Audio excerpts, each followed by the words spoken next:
Hello friends, welcome back to our channel. ఈరోజు మన video ఒక super special tasty sweet recipe. అదేనండి, మన రవ్వ కాలా జామున్. రవ్వతో కాలా జామున్ ఏంటి అనుకుంటున్నారా? ఇది కూడా చాలా టేస్టీగా ఉంటుంది, చాలా సాఫ్ట్గా ఉంటుంది. నోట్లో వేసుకోగానే ఇట్టే కరిగిపోతుంది. ఇది కూడా గులాబ్ జామ్ లాగే ఉంటుంది. తెలియని వారికి ఈ రెసిపీని ఒక్కసారి రుచి చూపించండి. ఇది రవ్వతో చేశారా అని అడుగుతారు, అంత బాగుంటుంది. పెసరపప్పుతో గులాబ్ జామున్, ఇది కూడా చాలా tasty and healthy recipe. Link డిస్క్రిప్షన్లో పెట్టాను, చూడండి. ఇప్పటివరకు మా ఛానల్ని సబ్స్క్రైబ్ చేయని వారంటే సబ్స్క్రైబ్ చేయండి, లైక్ చేయని వారంటే లైక్ చేయండి. ముందుగా ఈ రవ్వ కాలా జామున్ చేయడం కోసం కొబ్బరిని తీసుకోండి. ఇలా తీసుకున్న పచ్చి కొబ్బరిని చిన్న చిన్న ముక్కలుగా కట్ చేసి వాష్ చేసుకోండి. ఇలా వాష్ చేసుకున్న కొబ్బరి ముక్కలన్నీ కూడా మిక్సీ జార్లో వేసి మెత్తగా ఒకసారి గ్రైండ్ చేయండి. ఇలా గ్రైండ్ చేసిన తర్వాత ఇందులోనే 1 గ్లాస్ వాటర్ పోయండి. ఇలా 1 గ్లాస్ వాటర్ పోసిన తర్వాత ఒకసారి గ్రైండ్ చేయండి. గ్రైండ్ చేసిన తర్వాత ఇలా కొబ్బరి పాలు రెడీ అవుతాయి. కొబ్బరి పాలు కలెక్ట్ చేసుకోవడం కోసం ఒక బౌల్ తీసుకోండి. ఇప్పుడు ముందుగా గ్రైండ్ చేసిన కొబ్బరి పాలను ఒక స్టెయినర్ సహాయంతో కానీ క్లాత్ సహాయంతో కానీ పాలను సపరేట్ చేయండి. నేనైతే స్టెయినర్ యూస్ చేసి కోకోనట్ మిల్క్ని సపరేట్ చేశాను. ఇలా సపరేట్ చేసిన మిల్క్ అన్నీ కూడా బౌల్లో కలెక్ట్ చేసుకోండి. ఇలా మిగిలిపోయిన కొబ్బరి పిప్పిని పారేయాల్సిన అవసరం లేదు. దీనిని ఏదైనా కర్రీస్లో యూస్ చేసుకోవచ్చు. మీకు కావాలి అనుకుంటే ఉంచుకోండి, లేదంటే మీ ఇష్టం. ఇప్పుడు స్టవ్ ఆన్ చేసి ఒక ప్యాన్ పెట్టుకోవాలి. ప్యాన్ కొద్దిగా హీట్ అయిన తర్వాత 1 కప్ బొంబాయి రవ్వను వేసుకొని లైట్గా ఫ్రై చేయాలి. ఇది మరీ ఎక్కువగా ఫ్రై చేస్తే మాడిపోతుంది. కాబట్టి లైట్గా ఫ్రై చేసి సపరేట్ ఒక ప్లేట్లోకి ట్రాన్స్ఫర్ చేసుకోండి. ఇప్పుడు కొద్దిగా గోధుమ పిండిని కూడా తీసుకొని లైట్గా ఫ్రై చేయండి. ఇది ఆప్షనల్, మీకు కావాలి అంటే వేసుకోండి, లేదంటే స్కిప్ చేయండి. ఇలా వేయించుకున్న దాన్ని సపరేట్ బౌల్లో వేసుకోండి. ఇప్పుడు అదే ప్యాన్ కొద్దిగా హీట్ అయిన తర్వాత ముందుగా తీసి పక్కన పెట్టిన కొబ్బరి పాలనన్నీ వేసుకోవాలి. ఇలా కొబ్బరి పాలనన్నీ వేసుకున్న తర్వాత లో ఫ్లేమ్లో పెట్టి బాగా మరిగించండి. పాలు కొద్దిగా హీట్ అయిన తర్వాత ఇందులోనే ముందుగా ఫ్రై చేసి పక్కన పెట్టిన బొంబాయి రవ్వ మరియు గోధుమ పిండిని కూడా వేసుకోండి. ఇలా వేసుకున్న తర్వాత స్టవ్ని లో ఫ్లేమ్లో పెట్టి బాగా కలపండి. ఇలా కలపకుండా ఉన్నట్టయితే ఉండలుండలుగా మారిపోతుంది.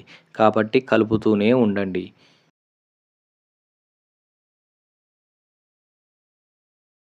ఇలా పిండంతా కూడా ఈ కన్సిస్టెన్సీ వచ్చే వరకు కలుపుతూ ఉండండి. ఇలా ఈ కన్సిస్టెన్సీ వచ్చిన తర్వాత ఇదంతా తీసి ఒక బౌల్లో ట్రాన్స్ఫర్ చేసుకోండి. ఇది కొద్దిగా చల్లారనివ్వండి. ఈ షుగర్ సిరప్ తయారు చేసుకోవడం కోసం ముందుగా ఒక బౌల్లో 2 గ్లాసుల వాటర్ని యాడ్ చేయండి. 2 గ్లాసుల వాటర్కి 1 కప్పు షుగర్ని అయితే వేసుకోండి. స్వీట్నెస్ ఎక్కువగా కావాలి అనుకునేవారు ఇంకొక హాఫ్ కప్ షుగర్ని ఎక్స్ట్రా యాడ్ చేసుకోండి, నో ప్రాబ్లం. ఇలా యాడ్ చేసిన తర్వాత ఇందులోనే ఇలైచీ పౌడర్ని కూడా వేసుకోండి. ఫ్లేవర్ చాలా బాగుంటుంది. ఇలా వేసుకున్న తర్వాత స్టవ్ని హై ఫ్లేమ్లో పెట్టి ఒక 5 నుంచి 10 నిమిషాల పాటు బాగా మరగనివ్వండి. ఈ షుగర్ సిరప్ రెడీ అవుతుంది. ఇప్పుడు ముందుగా పక్కన పెట్టినటువంటి ఈ మిక్స్ అంతా కూడా బాగా మెత్తగా చపాతీ పిండిలా కలపాలి. ముందుగా ఇందులో 2 టేబుల్ స్పూన్ నెయ్యిని యాడ్ చేయండి. నెయ్యిని యాడ్ చేసిన తర్వాత చపాతీ పిండి ఏ విధంగా అయితే మిక్స్ చేస్తామో ఆ విధంగా బాగా మిక్స్ చేయాలి. ఇలా మిక్స్ చేస్తేనే గులాబ్ జామున్ అనేవి చాలా బాగా పర్ఫెక్ట్గా వస్తాయి. పిండి గట్టిగా కలిపినట్టయితే గులాబ్ జామున్ పైన క్రాక్స్ వస్తూ ఉంటాయి. అలా అని మెత్తగా కలుపుకుంటే షుగర్ సిరప్లో వేసినప్పుడు పగిలిపోతూ ఉంటాయి, అలానే మెత్తబడుతూ ఉంటాయి. కాబట్టి ఈ పిండి అనేది సెమీ సాఫ్ట్గా ఉండాలి. ఇప్పుడు ఇందులోనే 1 టేబుల్ స్పూన్ బేకింగ్ సోడాని వేసుకోండి. అలాగే 1/2 టేబుల్ స్పూన్ సాల్ట్ని కూడా యాడ్ చేయండి. ఇలా యాడ్ చేసుకున్న తర్వాత ఈ మిక్స్ అంతా కూడా ఒక 5 to 10 మినిట్స్ పాటు బాగా మిక్స్ చేసుకోవాలి. ఇలా మిక్స్ చేయటం వల్ల గులాబ్ జామున్ అనేది చాలా పర్ఫెక్ట్గా వస్తుంది, లేదంటే పగిలిపోతూ ఉంటాయి.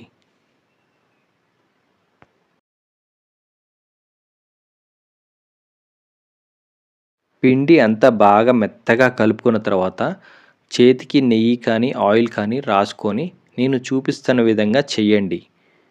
ఇలా చేయటం వల్ల గులాబ్ జామున్ షేప్ అనేది చాలా బాగా వస్తుంది. లేదు అనుకుంటే రౌండ్ బాల్స్ లాగా చేసుకొనైనా సిలిండర్ షేప్ చేసుకోవచ్చు. లేదంటే ఈ విధంగా అయినా చేసుకోండి. మీకు ఎలా ఈజీగా ఉంటే అలా చేసుకోండి. ఇలా చేసుకున్న తర్వాత ఇవన్నీ కూడా ఒక ప్లేట్‌లో పెట్టుకోండి. ఈ జామూన్ అన్నీ రెడీ చేసుకున్న తర్వాత స్టవ్ పై ఒక ప్యాన్ పెట్టుకోండి. ఇందులో ఆయిల్ వేసుకోండి. ఆయిల్ అనేది కొద్దిగా ఎక్కువగానే వేసుకోండి. ఎందుకంటే గులాబ్ జామున్ వేసినప్పుడు పూర్తిగా మునగాలి. లేదంటే మాడిపోతూ ఉంటాయి. కాబట్టి కొద్దిగా ఎక్కువగానే వేసుకోండి. ఆయిల్ కొద్దిగా వేడెక్కిన తర్వాత ఈ జామూన్స్ అనేది ఒక్కొక్కటిగా వేసుకోండి. వేసుకున్న తర్వాత ఒక 2 నిమిషాల పాటు వీటిని కదిలించకండి. కదిలిస్తే పగిలిపోతూ ఉంటాయి, అతుక్కొని పోతూ ఉంటాయి. కాబట్టి లైట్‌గా ఫ్రై అయ్యే వరకు మీరు దీనిలో గంటె పెట్టకండి. ఇలా మొత్తం వేసుకున్న తర్వాత ఒక 2 నిమిషాలు బాగా ఫ్రై అవ్వనివ్వండి. ఫ్రై అయిన తర్వాత మాత్రమే గంటె పెట్టి ఫ్లిప్ చేయండి.